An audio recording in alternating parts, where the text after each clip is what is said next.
अस्सलाम वालेकुम दोस्तों, कैसे हैं आप सब। मैं ज़ुबीना फ़याज़ एक बार फिर आपके साथ। तो मैं शुरू कर रही हूँ ये इश्क पार्ट 22। कैसे बाप है आप, दानी रोती हुई चिल्ला रही थी। जैसा तुम्हारा शौहर है, ये देखो, उसे फ़िक्र ही नहीं तुम्हारी अपनी पहली बीवी के साथ है। ज़ुबैर उसे तस्वीर दिखाते हुए बोले। दानी नफ़ी में सर हिलाती देखने लगी। ऐसा कुछ नहीं है, आप लोग मुझे गुमराह कर रहे हैं, आहिल के ख़िलाफ़ कर रहे हैं, लेकिन मेरा भरोसा इतना कमज़ोर नहीं जो आप जैसे घटिया लोगों की बातों में आकर टूट जाए। ज़ुबैर ने एक ज़ोरदार थप्पड़ दानी के मुंह पर मारा। तमीज़ से बात करो, तुम्हारा बाप हूँ मैं। उस कमीने आहिल ने तुम्हें भी अपनी ज़बान सिखा दी है, वो कदवरत से बोले। आप क्या समझते हैं, बच जाएंगे? हाँ, जो करना है कर ले मेरे साथ, लेकिन याद रखिएगा, आहिल को जब मालूम हुआ तो आप दोनों इस दुनिया में दिखाई नहीं देंगे। आपका अंजाम फांसी का फंदा होगा। दानी दांत पीसती हुई कहने लगी। बहुत अच्छी प्लानिंग है दोनों मियाँ बीवी की, लेकिन मेरी प्यारी दानैन, तुम्हें बावर करवा दूँ। अदालत सबूत मांगती है और सबूत मैं मिटा चुका हूँ। क्या करेगा तुम्हारा शौहर, मुझे बताओ। आहिल के पास है सबूत, बस उसे पता चल जाए कि आप लोगों ने मुझे अगवा किया है। देखिएगा क्या हाल करता है आप दोनों का। दानी दोनों को घूरती हुई कहने लगी। ज़ुबैर को वो वीडियो याद आ गई। कौन भेजता था मुझे वो वीडियो? कहीं दानी इसी सबूत की बात तो नहीं कर रही?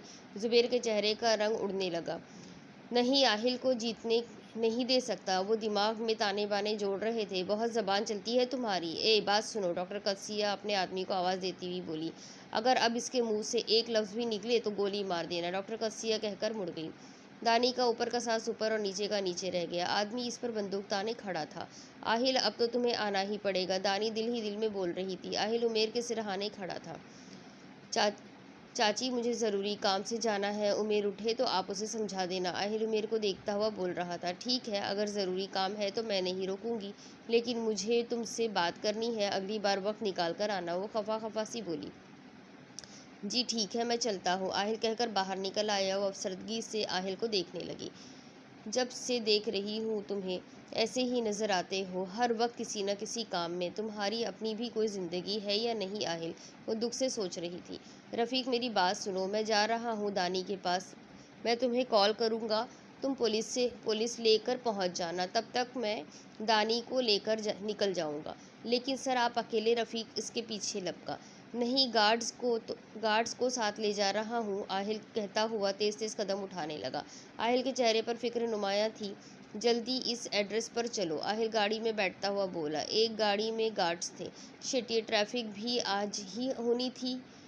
आहिल बाहर देखता हुआ कोफ से कहने लगा। कोई मतबादिल रास्ता नहीं मालूम क्या तुम्हें? आहिल ड्राइवर को मुखातिब करता हुआ कहने लगा। नो सर, ये जगह शहर से थोड़ा हटकर है, वहाँ आना जाना नहीं होता। घंटा लगा उन्हें इस ट्रैफिक से निकलने में। दानी थकने लगी थी। वो आहिल की मुंतज़िर थी, लेकिन आहिल अभी तक नहीं पहुंचा था, जबकि प्लान के मुताबिक आहिल को कुछ ही देर में आ जाना चाहिए था। मुझे भूख लगी है और प्लीज़ मेरी टांगें खोलो, मुझे दर्द हो रहा है, दानी तकलीफ से चिल्लाने लगी। हाँ, ताकि तुम भाग जाओ, ज़ुबैर दानी को देखता हुआ बोला। इन गन्स के सामने आपको लगता है मैं भागने की गलती करूंगी? दानी घूरते हुए कहने लगी। जाओ, खाना लाओ। डॉक्टर कदसिया अपने सामने खड़े आदमी को देखती हुई बोली। कुछ ही देर में आदमी प्लेट में चावल लिए वापस आ गया। डॉक्टर कदसिया ने आदमी को इशारा किया तो दानी के पाँव की रस्सियां खोलने लगा, फिर हाथ भी खोल दिए। दानी अपनी बाजू मसलती देख रही थी। मैं कुछ नहीं बोलूँगी, लेकिन प्लीज़ मुझे बांधना मत दोबारा, दानी डॉक्टर कदसिया को देखती हुई बोली। डॉक्टर कदसिया आईब्रो उछाकर उसे देखने लगी, जहाँ बला की मजलूमियत थी। खाना खाओ चुप करके, वो प्लेट सामने करती हुई बोली। दानी नाक चढ़ाती प्लेट को देखने लगी। ये प्लेट तो साफ नहीं लग रही। तुम्हारे बाप ने रेस्टोरेंट नहीं खोला? जो मिला है चुप करके खा लो। मैं नहीं खा सकती ऐसा खाना, दानी मुंह बनाती हुई बोली। आहिल इस बोसीदा से घर के बाहर खड़ा था, जहाँ की लोकेशन इन्हें मिल रही थी। मोहतात रहना, अंदर बहुत से लोग हो सकते हैं और गन्स भी, आहिल एब्रोच काकर बोला। गार्ड्स ने एक गन आहिल को दी और फिर अपनी गन पकड़कर उसके अकब में चलने लगा। आहिल आसपास देखता अंदर आ गया। शायद वो दरवाज़ा लॉक करना भूल गए थे। जैसे ही आहिल को आदमी दिखा, वो पीछे हटा। आहट सुनकर वो आदमी दरवाजे के पास आया। आहिल ने इसके अकब से मुंह पर हाथ रखा और गर्दन मोड़ दी। क्रिच की आवाज़ आई और वो ज़मीन पर गिर गया। चलो, आहिल गार्ड्स को देखता हुआ कहने लगा। सामने दो दरवाजे थे और दोनों के बाहर एक एक आदमी खड़े थे। आहिल उन्हें देखकर पीछे हो गया। दिमाग तेजी से काम कर रहा था। आहिल दीवार के अकब में खड़ा था। यहाँ काठ कबाड़ का सामान पड़ा हुआ था। आहिल ने एक बॉक्स को टांग मारी। खामोशी में इर्ताश पैदा हुआ और वो जमीन बोस हो गया। आदमी गर्दोपेश में निगाह दौड़ाने लगे।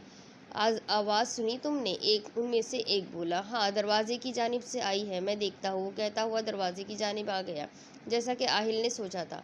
आहिल के हाथ में इंजेक्शन था। जैसे ही वो दीवार से आगे आया, आहिल ने उसकी गर्दन में इंजेक्शन घोंप दिया। वो फटी फटी आंखों से गर्दन पर हाथ रखे आहिल को देखने लगा। गार्ड ने उसके मुंह पर हाथ रखा हुआ था। वो मजाहमत कर रहा था, लेकिन कोई फ़ायदा नहीं हुआ और वो भी ज़मीन बोस हो गया। 10 मिनट गुजर गए, वो अभी तक नहीं आया। दरवाजे की भी आवाज़ नहीं आई। वो पेशानी पर बल डाले हुए सोचने लगा। इसके अलावा और कोई भी आदमी नहीं था। कुछ सोचकर वो भी उसी जानिब चला आया। आहिल तो था ही मौके की ताक में। उसने मुंह पर हाथ रखकर गर्दन को मोड़ा और तोड़ दी। वो बिना आवाज़ के कराहने लगा। आहिल गार्ड्स को इशारा करता आगे चलने लगा। न जाने दानी किस कमरे में होगी। आहिल पुरसोच दिखाई दे रहा था। मुझे कुछ अच्छा ला कर दो, मैं नहीं खाऊंगी ये। दानी काफ़ी देर से एक ही बात दोहरा रही थी। तुम्हें दावत पर मदऊ नहीं किया? जो मिल रहा है खामोशी से खा लो। डॉक्टर कसिया जब्त करती ही बोली। आपको चाहिए था मेरे लिए पिज़्ज़ा या फिर कुछ और होटल से मंगवा लेती। दानी खुफगी से बोलने लगी।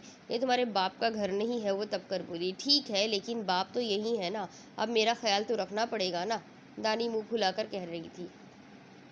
डॉक्टर कसिया दांत पीसती हुई दानी को देख रही थी। इसका बस नहीं चल रहा था कि दानी के सर में कुछ दे मारे। आहिल दरवाजे को कान लगाए आवाज़ें सुन रहा था और दानी की आवाज़ वो कैसे न पहचानता। आहिल के लब धीरे से मुस्कुराए। वो दानी की बात सुन चुका था। जंगली बिल्ली खूब तंग कर रही है दोनों को। आहिल बोलता हुआ दरवाज़ा खोलने लगा। वो सब दानी की जानिब मुतवज्जह थे। सबके चेहरे दानी की जानिब थे और दानी का चेहरा दरवाजे की जानिब। आहिल बिना चाह पैदा किए अंदर पहुंचा। दानी उसे देखकर खिल उठी, लेकिन चेहरे के तासुरात नॉर्मल करती बाकी सबको देखने लगी। मेरे लिए कुछ अच्छा सा मंगवाइए। वैसे तो आप डॉक्टर हैं और इतनी कंजूसी कर रही है, और ये पता नहीं 100 साल पुरानी बिरयानी मेरे माथे मार दी। दानी मज़े से बोल रही थी। आहिल को देखकर वो हल्की फुल्की हो गई थी। आहिल ने जुबैर के सर पर गन रख दी। जुबैर को किसी चीज़ का गुमान हुआ तो चेहरा मोड़कर अपने अकब में देखने लगा। आहिल को देखकर आंखें फटी की फटी रह गई। तुम? वो बमुश्किल बोल पाए। बिल्कुल मैं। आहिल डिम्पल की नुमाइश करता हुआ बोला। हाय मेरा हीरो, दानी जज्बात से भरे लहजे में बोलती आहिल को देखने लगी। एन इसी लम्हे इनके आदमी ने दानी पर गन रख दी। अब चलाओ गोली। जुबैर फातिहाना मुस्कुराहट लिए बोले। गन हटा, आहिल चिल्लाया। तुम गोली भी चला दोगे ना, तब भी ये गन नहीं हटाएगा। गन लोड है, सिर्फ ट्रिगर दबाने की ज़रूरत है और दानी अल्लाह को प्यारी हो जाएगी। जुबैर सफाकी से बोले। जुबैर, मैं तुम्हें जिंदा ज़मीन में गाड़ दूंगा अगर दानी को एक खरोच भी आई तो। आहिल इसका मुंह दबोचता हुआ बोल रहा था। दूसरे हाथ से गन इस पर तान रखी थी। शौक से दफन करना, लेकिन सिर्फ मुझे नहीं, दानैन को भी। जुबैर ने आदमी को इशारा किया तो उसने गोली चला दी, जो सामने दीवार में पेवस्त हो गई। दानी की चीख बरामद हुई। आहिल चेहरा मोड़े दानी को देखने लगा, जो खौफजदा सी खड़ी थी। गन नीचे करो आहिल, वरना अब सीधा दानी के दिमाग में जाएगी गोली। जुबैर कदोरत से बोले।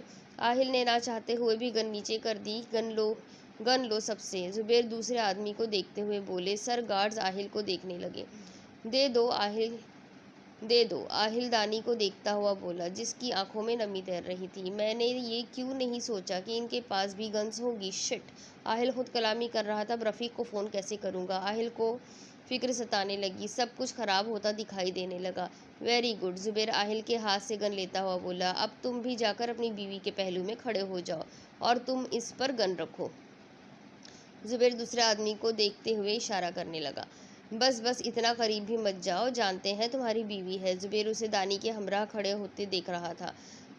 आहिल दानी से कुछ फासले पर खड़ा हो गया। दोनों के साथ एक एक आदमी गन इन पर रखे खड़े थे। वाह आहिल, तुम खुद चलकर हमारे पास आ गए। डॉक्टर कसिया आगे होती हुई बोली। हाँ, तुम जैसा बुज़दिल नहीं हूँ मैं, आहिल हिकारत से बोला। वैसे तुमने आयज़ा को मुझसे दूर करके बिल्कुल भी अच्छा नहीं किया। वो अफसोस से बोलती हुई आहिल को देखने लगी।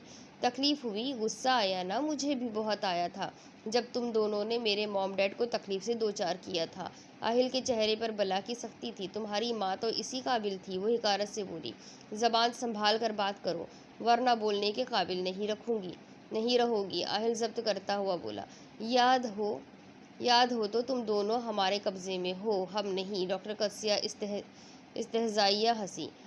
तुम जैसी गलीज औरत यही कर सकती है। डॉक्टर कसिया के तन बदन में आग लग गई। तुम जैसी औरत तुम जैसी औरत पर लानत है। मेरा बस चले ना तो तुम दोनों को चौक में टांग कर मारू, कोड़े मारू। आहिल भड़ास निकाल रहा था। समझते क्या हो तुम खुद को? डॉक्टर कसिया उसका गिरबान पकड़ती बोली। आहिल ने चेहरा नीचे करके नज़र इसके हाथ पर डाली, फिर चेहरा ऊपर किया। आहिल हयात। आहिल तफाखुर से बोला, वैसे मुझे बहुत मज़ा आया जब आयज़ा तुम्हारे मुंह पर लानत डाल कर गई। बेवकूफ़ है तुम्हारी बेटी, खुद को मुझे सौंप दिया। आहिल इसका जब्त आजमाने लगा। डॉक्टर कसिया ने दानी के मुंह पर थप्पड़ मारा। दानी कर रहा कर उसे देखने लगी। आहिल हैरान सा से देखने लगा। तुम्हें ऐसे तकलीफ होती है? डॉक्टर कसिया मुस्कुराती हुई बोली। दोबारा दानी को हाथ लगाया तो आई प्रॉमिस तुम्हारा हाथ तोड़कर फेंक दूंगा, और इसे खाली धमकी मत समझना। आहिल ने आगे बढ़कर डॉक्टर कसिया के मुंह पर तमाचा मार दिया। वो फटी फटी आंखों से आहिल को देखने लगी, जिसकी आंखों में लहू दौड़ रहा था। एक और आदमी आगे आया और आहिल को पकड़ लिया। दो लोगों ने आहिल को काबू किया हुआ था, लेकिन वो फिर भी काबू नहीं हो रहा था। दानेन को तो मैं ऐसी ऐसी अजियत दूंगी आहिल, तुम भी याद करोगे। वो तुम्हारी ये बीवी भी। वो दानी का मुंह दबोचती हुई बोली। आहिल खामोश हो गया। मजीद बोलकर वो दानी को तकलीफ नहीं पहुंचाना चाहता था। जुबैर ने आदमी को इशारा किया। वो गन रखकर आहिल के सामने आया और उसके मुंह पर मुक्के बरसाने लगा। आहिल दानी के बाज बर्दाश्त कर रहा था। मज़ाहमत करता तो वो दानी को नुकसान पहुंचाते। आहिल का होठ फट चुका था और खून बहने लगा। दानी कर्ब से आहिल को देख रही थी। आहिल ने हाथ छुड़वाया और हाथ की पुश्त से खून साफ करने लगा। प्लीज़ आहिल को कुछ मत करो। दानी डॉक्टर कसिया को झंझोड़ रही थी, लेकिन इसने दानी का हाथ झटक दिया और फिर उसके मुंह पर थप्पड़ मारा। मैंने कहा दानी को हाथ भी नहीं लगाना। आहिल घुर्राया। सामने खड़े आदमी के पेट में टांग मारी और खुद को आज़ाद करवाने लगा। मत मारे इसे, वो जंगली है, आपको मालूम नहीं है इसका? जुबैर परेशानी पर बल डालता हुआ बोला। दानी आंसू बहाती आहिल को देख रही थी। वैसे भी दाना इनका सौदा किया है, आज रात उसे भेजना है। इसे इस तरह भेजा तो वो पैसे कम देगा। अकल घास चरने गई है क्या तुम्हारी? जुबैर झंझला कर बोला। अच्छा ठीक है। वो हाथ उठाकर जुबैर को बोलने से बास रखती हुई बोली। दानी को वापस आहिल से कुछ फासले पर खड़ा कर दिया। आहिल के बाल इसकी पेशानी पर बिखरे हुए थे, रुखसार पर नील पड़ चुके थे और होठ से खून जम चुका था। जानना चाहोगे तुम्हारी माँ को किस बात की सज़ा दी गई? डॉक्टर कसिया फिर से आहिल के सामने आ गई। आहिल जब्त के मराहिल पार कर चुका था। वो मुट्ठियां भींचकर डॉक्टर कसिया को देखने लगा। दरअसल तुम्हारी माँ के बाप ने, जो कि बदकिस्मती से मेरा भी बाप था, मेरी अम्मी से शादी किए बिना मुझे पैदा किया। लेकिन इतना बुरा नहीं था वो, इसने शादी कर ली मेरी अम्मी से, लेकिन अदन की माँ ने मेरी अम्मी को कबूल नहीं किया। वो रोती रही, गिड़गिड़ाती रही कि मुझे इस घर में रहने दो, किसी कोने में पड़ी रहूँगी। लेकिन नहीं, तारीख हयात ने हमारी ज़रूरत का ख्याल रखा। हमेशा बिना कहे पैसे भेज देता, लेकिन वो कभी हमारे पास नहीं आया। एक बीवी को इसके शौहर का प्यार नहीं मिला, एक बेटी को अपने बाप का प्यार नहीं मिला। और अदन, वो हंकार भरकर आहिल को देखने लगी। आए दिन इसकी न्यूज़ चलती, कभी कहाँ तो कभी कहाँ। वो अपने बाप की लाडली थी, अपने भाई की भी लाडली थी। इसे सबका प्यार मिला, दुनिया से जानती थी, इससे मोहब्बत करती थी, इस पर मरती थी। हर बंदे की ज़बान पर अदन का नाम होता। वो सियासत में भी कदम जमा रही थी। उसे सब कुछ मिला, अच्छा शौहर, अच्छा घर, सब कुछ। और मैं सारी ज़िंदगी तरसती रही, लेकिन बाप का साया मुयस्सर नहीं आया। शौहर मिला तो भी शराब नोशी में मुब्तला हो। वो सर झटकती आहिल को देख रही थी। इतनी आरामदाह जिंदगी गुजारने की अदन को कुछ तो कीमत अदा करनी थी ना। वो अफसरदगी से बोली। आहिल अफसोस से देखता नफ़ी में सर हिलाने लगा। मेरी मॉम को ऐसे गुनाह की सज़ा दी जो उन्होंने कभी सरजद ही नहीं की। आहिल जितना अफसोस करता उतना कम था। बस बहुत हो गया ये ड्रामा, अब खामोशी से मुझे वो वीडियो दो, वरना दानी को आखिरी बार देख लो। जुबैर दानी की पेशानी पर गन रखता ऊंची आवाज़ में बोला। आहिल चेहरा मोड़े उसे देखने लगा। दानी नम आंखों से जुबैर को देख रही थी। तुम जीत नहीं सकते मुझसे, जुबैर आहिल को देखता हुआ बोला। जुबैर, तुम दानी को कुछ नहीं करोगे। तुम्हें वीडियो चाहिए, मैं दूंगा, लेकिन गन हटाओ। आहिल को लगा कोई उसकी जान निकाल रहा है। ये गन तब तक नहीं हटेगी जब तक वीडियो मुझे मिल नहीं जाती। अगर कोई चालाकी की तो मैं एक लम्हे की ताखिर किए बिना गोली चला दूंगा। फिर ना कहना आगाह नहीं किया। लेकिन वीडियो तो घर पर है, मुझे छोड़ो। पागल समझ रखा है क्या? रफ़ीक यकीनन तुम्हारे घर होगा। मैं आसिम को भेजता हूँ, रफ़ीक को बोलो वीडियो उसके हवाले कर दे। ठीक है, मैं बोल देता हूँ। आहिल हाथ आज़ाद करवाता जेब में हाथ डालकर फ़ोन निकालने लगा। ज़ुबैर को अपनी फ़िक्र थी, सामने फांसी का फंदा दिखाई दे रहा था। हेलो रफ़ीक। जी सर, मैं आऊँ? हाँ, मेरी बात सुनो, आसिम घर आएगा, अभी तुम उसे वीडियो दे दो डैड के कत्ले वाली रात की। लेकिन सर, मैं जो कह रहा हूँ। आहिल दहाड़ा। ठीक है सर, रफ़ीक ने कहकर फ़ोन बंद कर दिया। अब गन हटाओ, आहिल तड़प कर बोला। दानी कभी आहिल को देखती तो कभी ज़ुबैर को। आहिल, डैड मुझ पर गोली नहीं चलाएंगे। आदमी दानी की ऐन मुकाबिल गन लेकर खड़ा हो गया। दानी, वो मार देगा, तुम नहीं जानती। आहिल, वो मेरे डैड है। दानी, तुम खामोश रहो, आहिल सख्ती से बोला। दानी और आहिल दोनों के हाथ पीछे ले जाकर बांध दिए गए। दोनों एक दूसरे से फासले पर खड़े थे। सामने दो आदमी गन्स लिए खड़े थे। डॉक्टर कसिया टांग पे टांग चढ़ाए कुर्सी पर बैठी और इसी मंजर से महफूज हो रही थी। कुछ ही देर में आसिम और ज़ुबैर अंदर आए। चेक की है ना तुमने? जी सर, मैं देख चुका हूँ, ये वही वीडियो है। आसिम उसके हमरा आगे आता हुआ बोला। मिल गई ना वीडियो? अब इस आदमी को हटाओ, आहिल दानी के सामने खड़े आदमी की जानिब इशारा करता हुआ बोला। ज़ुबैर ने इशारे से किया। ज़ुबैर ने उसे इशारा किया। आहिल की नज़रें आदमी पर थी, उसका हाथ ट्रिगर पर जा रहा था। अगले लम्हे गोली चलने की आवाज़ आई। सन्नाटे में गोली की आवाज़ गूंजी। खून के छींटे फर्श पर गिरे। सभी परेशान से इस मंजर को देख रहे थे। दानी आहिल के अकब में आ चुकी थी। आहिल की पसली में गोली पेवस्त हुई थी। खून की तेज़ धार बहने लगी थी। 6 साल बाद दानी बेखबर सो रही थी जब उसे अपने चेहरे पर हरकत महसूस हुई। दानी ने घबराकर आंखें खोल दी। ये कोई और नहीं, उसकी लाडली आन थी जो अपने बाल दानी के चेहरे पर फेर रही थी। आन, ये क्या बदतमीजी है? दानी उकताकर बोली। मैंने तो अभी कुछ किया ही नहीं, वो मासूमियत से बोली। आपको नींद नहीं आती? दानी खुफगी से बोली। आन इस पर चढ़ी बैठी थी। उमेर कहता है रात को उल्लू जागते हैं और इसलिए मैं आंखें बंद रखती हूँ रात को। लेकिन अब तो सुबह हो गई ना, वो घड़ी दानी की आंखों के साथ लगाती हुई बोली। उफ ऑन, पीछे हटाओ इसे, दानी हाथ से परे करती हुई बोलने लगी। आप सुकून से क्यों नहीं बैठती? दानी उठ बैठी। ऑन ने जवाब दिया। ज़रूरी ना समझा और दानी की लॉकेट के साथ खेलने लगी। ऑन टूट जाएगा, इसके साथ मत खेला करें, दानी उसका हाथ झटकती हुई कह रही थी। मैं नया ला दूंगी, आप क्यों डर रही है? वो लापरवाही से बोली। तुम्हारे बिजनेस चल रहे हैं ना, जो तुम नया ला दोगी। अब प्लीज़ बाहर चली जाओ, मुझे सोने दो। मामा, कितना सोती हो आप? और नाक चढ़ाती हुई बोल रही थी। अगर आपको याद हो तो हम रात को 2 बजे सोए थे और अभी सुबह के 6 बजे हैं।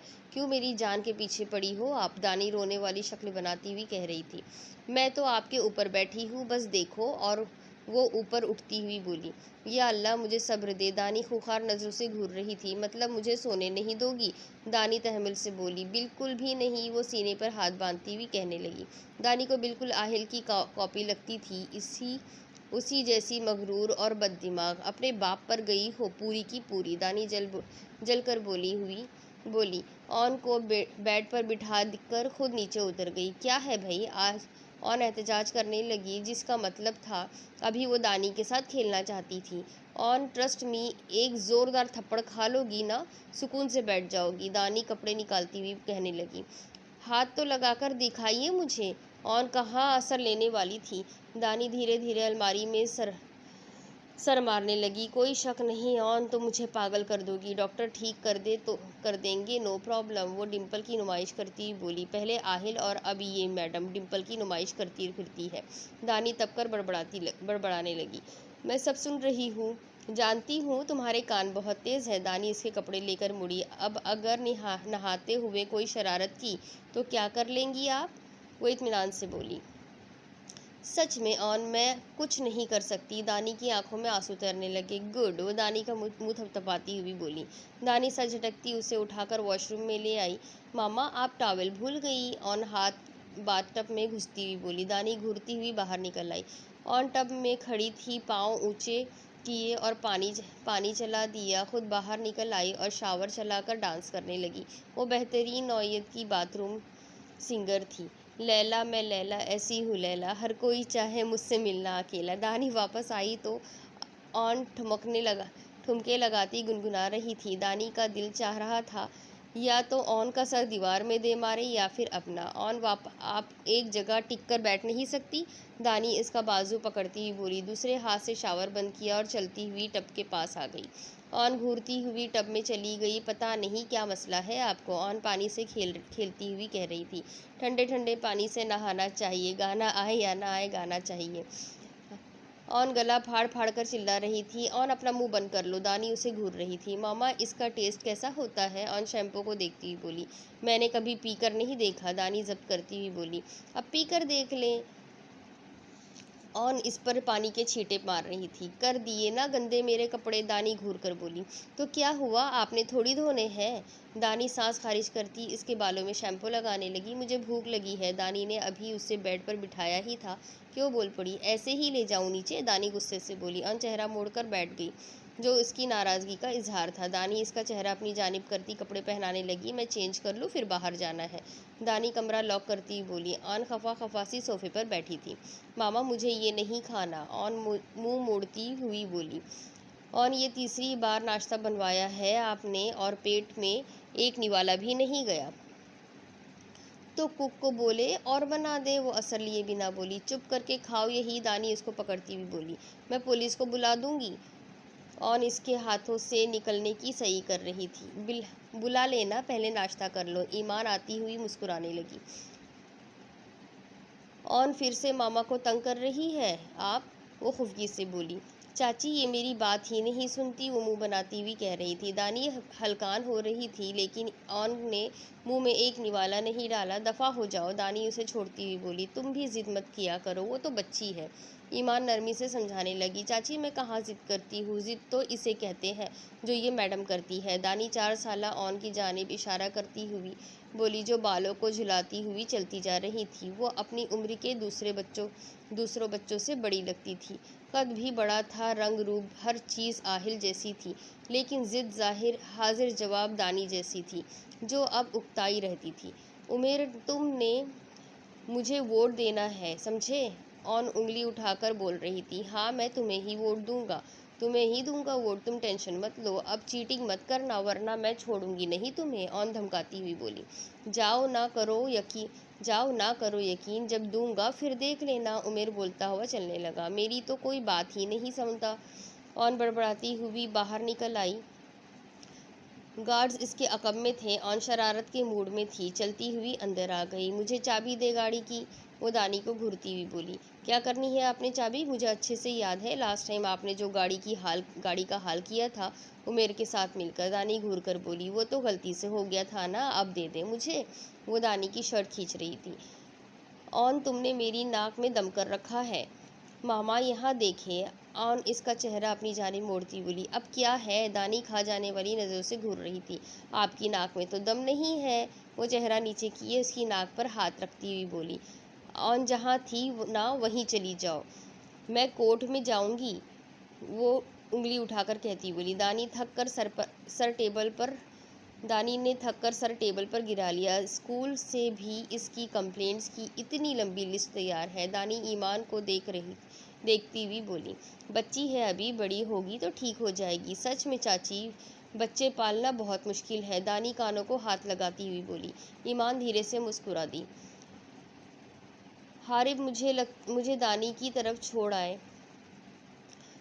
आनम शीशे के सामने से हटती हुई बोली। मैं एक फ़ोन कॉल कर लूँ, फिर चलते हैं। हारिब मुस्कुरा कर कहता हुआ बाहर निकल आया। आनम मुस्कुराती हुई बेड की जानिब चलने लगी। 8 माह के अली को गोद में उठाया और उसे लेकर बाहर निकल आई। चले हारिब आनम को देखता हुआ बोला। मैं आंटी को बता दूँ? आनम कहती हुई कमरे में चली गई। हमारा बेबी कैसा है? दानी अली को पकड़ती हुई बोली। मामा मुझे पकड़े, आन जलती हुई कहने लगी। आप छोटी बच्ची है क्या जो आपको पकड़ूं? दानी खुफगी से देख रही थी। हारिफ भाई आप कैसे हैं? दानी इनकी तरफ मुतवज्जा हुई। मामा छोड़े अली को, दानी इसकी आस्तीन खींचती हुई कह रही थी। दानी उसकी आस्तीन खींचती हुई बोल रही थी। दानी खुफगी से बोली, बिल्कुल ठीक। अंकल आपने कहा था मुझे अपने साथ लेके जाएंगे। हारिफ के पास आती ही बोली, आप पुलिस स्टेशन में क्या करेंगी? हारिफ उसे गोद में बिठाता हुआ कहने लगा, मैं गोलियां मारूंगी। आना पुरजोश अंदाज में बोली, बस ये शुरू हो गई। आनम आंटी की तबीयत अब कैसी है? बस वैसे ही है जिस दिन डायल्स करवा के आई थी, उस दिन काफ़ी ख़राब हो जाती तबीयत। यहाँ गुर्दे वॉश करवाने की बात हो रही थी। अल्लाह इन्हें सेहत दे। दानी अली को देखती हुई बोली जो सो रहा था। मामा अब छोड़ भी दे। फिर से दानी को देखने लगी। आनम ने मुस्कुराते हुए अली को पकड़ लिया। दानी की गोद में चढ़कर बैठ गई। दानी मुस्कुराती हुई नफ़ी में सर हिलाने लगी। खाला ये बड़ा क्यों नहीं होता? हो जाएगा आनम नरमी से बोली। कब होगा? इतने दिन हो गए अभी तक तो नहीं हुआ। उंगली से इशारा करती हुई कहने लगी, जब आप बड़ी हो जाएंगी ना अली भी बड़ा हो जाएगा। मैं तो इतनी बड़ी हो गई हूँ। जी बहुत बड़ी। दानी इसके सर पर चपत लगाती बोली। ईमान मुलाजिम के हमरा आई। तकलीफ़ की ज़रूरत नहीं, मैं बस पुलिस स्टेशन जा रहा हूँ। हारिफ खड़ा होता हुआ बोला, नाश्ता कर ले फिर चले जाना। ईमान बोलती हुई बैठ गई। नहीं भाभी, फिर कभी, मुझे देर हो रही है, एक केस पर काम कर रहा हूँ। चले ठीक है। हारिफ आनम को मुखातिब करता चला गया। तुम खुश हो आनम? दानी इसके हाथ पर अपना हाथ रखती हुई बोली। हाँ खुश हूँ, हाँ खुश ही हूँ। आनम के चेहरे पर उदासी दर आई। वो जो ख्वाहिश है कोई भी पूरी नहीं कर सकता। हारिफ भाई तुम्हारे साथ नहीं? हारिफ तो बहुत अच्छे हैं, लेकिन दानी मोहब्बत जिनसे होती है वो कहाँ दिल से निकलते हैं। आनम की आंखों में नमी तैरने लगी। आंखों के सामने रहीम का खून आलूद चेहरा आ गया। I am sorry. दानी इसके रुखसार पर गिरे अश्कों को देखती हुई बोली और नासमझी से दोनों को देख रही थी। मामा आपने खाला को मारा है? और मुंह पर हाथ रखे हैरानी से बोली, जी हाँ मारा है मैंने। आपको भी ऐसे ही मारा करूँगी मैं ऐसे भाग जाऊँगी। और उसकी गोद से उतरती बाहर भाग गई। अली की वैक्सीन करवाई थी तुमने आनम? ईमान ने मौजू बदला। इसके अपने ज़ख्म भी हरे हो गए थे। आनम की बात पर नहीं, हारिफ के पास टाइम ही नहीं था। फिर आंटी को हॉस्पिटल ले जाना होता, इसी में पूरा हफ्ता गुजर गया। तुम लाजमी करवा लेना, इस उम्र में बच्चे बहुत जल्दी बीमार पड़ जाते हैं। अली है भी कमज़ोर। जी मैं सोच रही थी दानी के साथ चली जाऊंगी। हाँ कोई मसला नहीं, मुझे भी जाना था हॉस्पिटल। चाची आप भी हमारे साथ चलना। हम सब चलेंगे तो ऑन को कौन संभालेगा? ओह हाँ, ऑन हमारे घर का मसला कश्मीर। दानी आह भरती हुई बोली। ईमान मुस्कुराने लगी। ऐसे अफलातून बच्चे मैंने आज तक नहीं देखे। आनम तुम दुआ करना अली इस जैसा ना हो। दानी की बात पर आनम भी मुस्कुराने लगी। मैम रफ़ीक सर आए हैं। मुलाजिम दानी के अक़ब में बोला। अच्छा उन्हें बोलो मैं आ रही हूँ। दानी खड़ी होती हुई बाहर आई। आनम मैं आती हूँ, दानी कहती हुई बाहर की जानिब चलने लगी। लॉन की प्रिंट शर्ट के साथ ट्राउज़र पहने, दुपट्टा गले में डाले, बालों को जूड़े की शक्ल में कैद किए दानी पुरकशिश दिखाई दे रही थी। मैम जेट रेडी है, किस दिन फिर?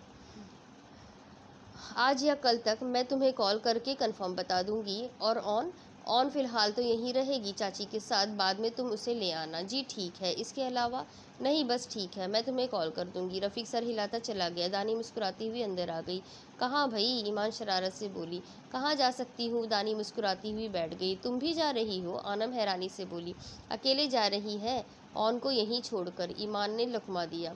दानी चेहरा झुकाए मुस्कुराने लगी। ओहो भई प्राइवेसी चाहिए होगी। आनम भी उसे तंग करने लगी। इसे भी ले जाऊंगी ना? दानी घूरती हुई बोली। हाँ पहले खुद इंजॉय करना होगा ना, ईमान शौक लेते हुए कहने लगी। चाची आप भी ना, अब बंदा मिलने भी ना जाए? दानी का चेहरा ब्लश करने लगा। ना जाए, हमने कब रोका है? क्यों आनम? ईमान ने इसे भी शामिल कर लिया। बिल्कुल भाभी जाए, लेकिन बच्चों के साथ। आनम शरारत से बोली। इसके बाप का हुक्म है, मैं क्या कर सकती हूँ? दानी शाने उचकाती हुई बोली। अच्छा जाओ तुम पैकिंग कर लो, वरना वो मुझ पर शुरू हो जाएगा कि मेरी गैर मौजूदगी में दानी को टॉर्चर किया हमने। रात में रात में कर लूँगी, ध्यान से करना, ऑन ने देख लिया तो हंगामा खड़ा कर देगी। ईमान दानी को देखती हुई बोली, जी उसे आपके कमरे में भेज दूँगी। दानी फ़ोन चेक करती हुई बोली। स्क्रीन पर लाइफलाइन जगमगा रहा था, मैसेजेस की भरमार थी। दानी के लबों पर दिलफरेब मुस्कुराहट बिखर गई। मैडम कब आओगी? दानी ने मैसेज खोला और रिप्लाई करने लगी, बहुत जल्दी है आपको। दानी सेंड करके आनम को देखने लगी, जो चाची के साथ कपड़ों पर तबसरा कर रही थी। आनम, मैं नमाज़ पढ़ लूँ, इसके बाद हम हॉस्पिटल चलते हैं, फिर मुझे पैकिंग भी करनी है। दानी खड़ी होती हुई बोली, ठीक है। आनम सर हिलाती हुई कहने लगी। दानी अपने कमरे में दानी रफ़ीक को कॉल कर चुकी थी, सो बिना किसी फिक्रे के हॉस्पिटल चली गई। आप जाकर उमेर भैया के साथ खेलो। दानी पैकिंग के बाद इसे भेजना चाह रही थी। मेरी लड़ाई है उमेर भाई से। वो मुंह फुलाकर बेड पर बैठ गई। क्यों, अब क्या हो गया? वो मुझे वोट नहीं देंगे, इसलिए प्रॉमिस नहीं कर रहे।